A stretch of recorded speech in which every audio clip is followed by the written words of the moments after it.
Hello and welcome to the Drawing Animal Podcast with Wesley Bear. I'm your host, Wesley Bear, and on today's episode, we will be doing the horseshoe crab.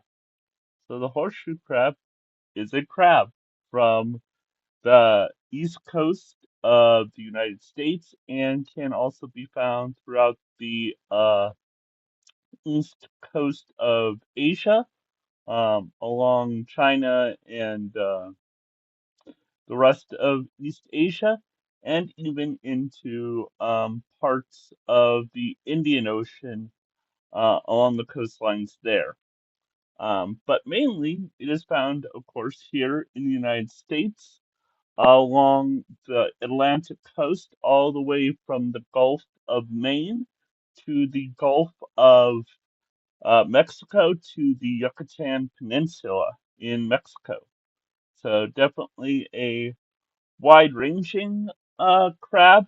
There is some danger of overhunting and over fishing of horseshoe crabs, but the population has increased basically since the 70s and 80s when the population was in a very steep decline. But thanks to conservation, the population of horseshoe crabs is pretty much stable now, and they're very popular, especially along the Delaware Bay where thousands gather, but we'll get into that. The horseshoe crab basically has three major components to it that we'll go in a bit more detail. So it has a large, round horseshoe, of course, the horseshoe crab, that acts as the hard outer shell, which will grow over time.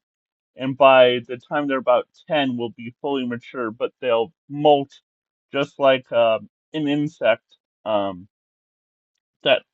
shell till it gets very hard. But underneath that hard round shell is where all the major organs and the brain of the crab are, and where the legs are, which are again used for feeding. We'll get into that more.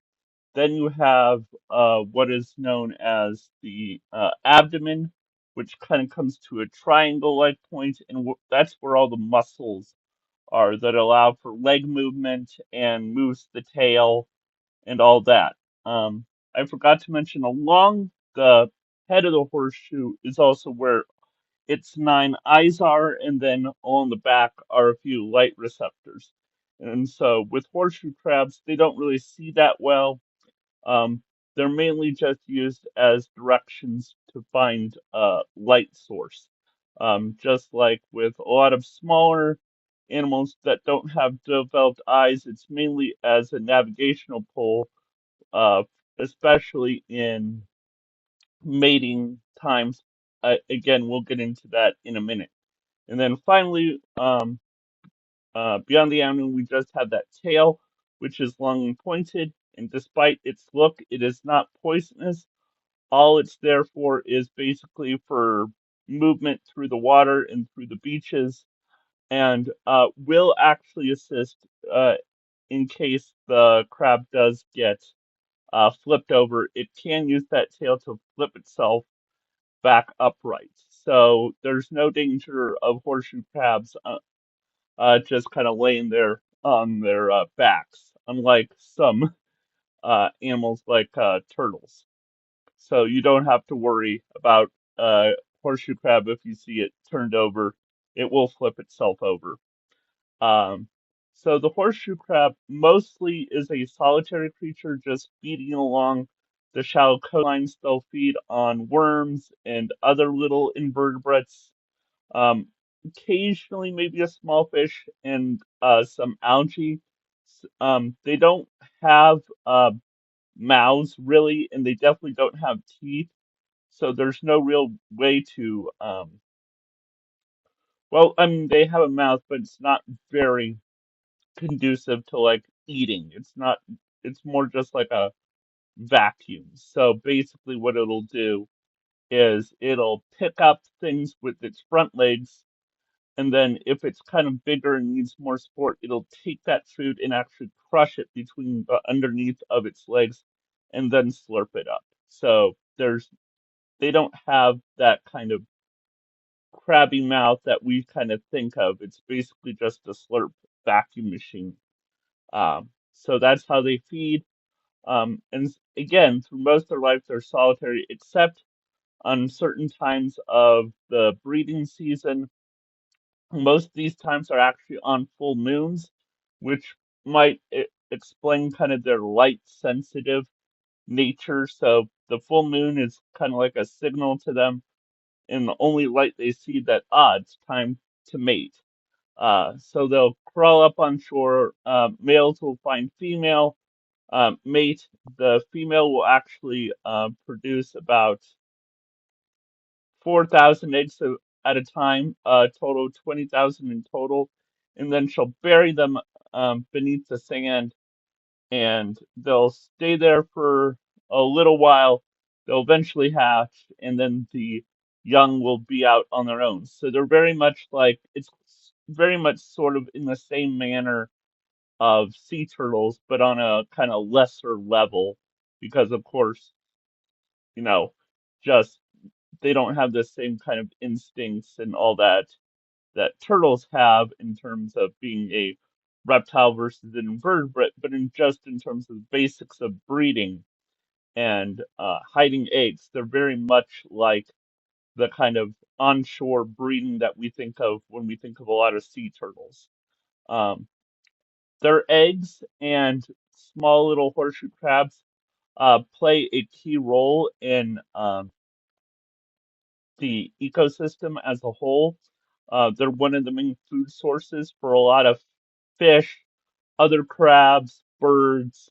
And so, one of the benefits of having this new boom in horseshoe crabs is that it has revitalized the environment in some areas just because of kind of the very strong pull that these eggs have to the rest of the ecosystem, and especially things again like birds. And so all those nesting shorebirds along the coast of like Delaware and along the Atlantic coast rely on horseshoe crab eggs as a key resource. And especially you think it as like all those migrating birds that need that stock of resource easily and quickly. Um, and for many, when you have thousands of horseshoe crabs producing tens of thousands of eggs, well, that's an easy source to get to and provide the necessary nutrient to continue those long journeys. So, very, very important to the ecosystem as a whole. So, there you are. There is the horseshoe crab.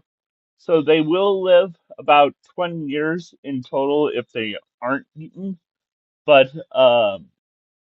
But yeah, so the horseshoe crab may not be this um, pillar of intellect, but it tells us something about kind of just the the computerized brain that just functions on instinct and knows where to go, how to breed, and what's necessary to keep the survival of the species alive.